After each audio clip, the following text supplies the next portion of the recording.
Hi friends, Ivan in Paris, and I'd like to share something with you about mediocrity. This is something we have in awareness since some days, since some weeks, thanks to Dane here.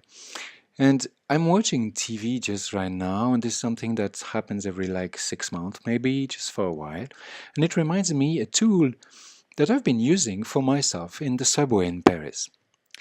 Subway, Paris, those towns where there's so many people around you and if you stay the whole day outside and roaming around like as I did yesterday.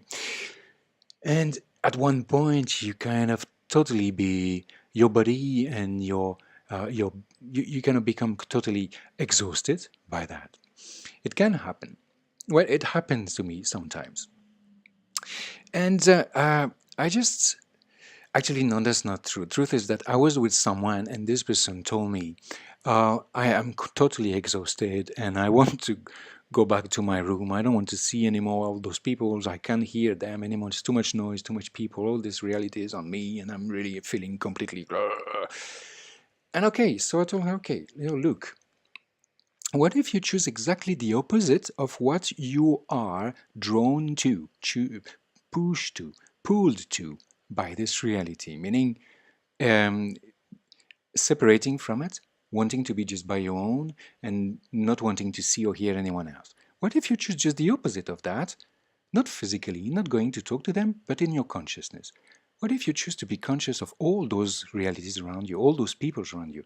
What if you choose to include them in your space instead of trying to make your space more smaller?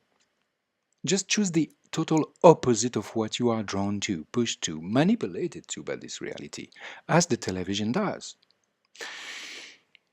And so she did. And at this very moment, everything disappeared, and energy came back, and consciousness came back, and possibilities came back, and smile came back. So, though the body was still asking for rest, her whole reality changed.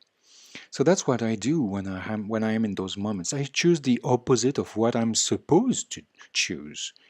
And I would like to ask you, what if mediocrity was choosing what you have not chosen by yourself? Like when you watch TV, if you kind of just watch it and put the autopilot as you would do in your daytime, in your reality. You just watch TV and you get the information, you get all this manipulation, all those lies, technical manipulation, significations, all of that into your reality. And then you become mediocre because you have not really chosen. And what if the way out of that would be to choose exactly the opposite? So every time, this is my proposition, every time you feel like you lose yourself, you lose your reality, try to choose the total exit opposite of what you would just like to have now at this moment where you feel you lost yourself. You know what you would have chosen if you would have stayed in this consciousness of not happy, not appreciating anything. When you lose appreciation, you lose consciousness. So this is another point, but just try that. Choose just the opposite when you feel you lose yourself, when you feel you have lost your reality. Choose just the opposite of what you would have chosen right now in this unsatisfaction and unappreciation of you and your reality. Just the total opposite. And look what it creates. Just sharing. Okay, thank you so much, and hope to see you soon. Bye. Ciao. Enjoy. Appreciate. Choose the opposite.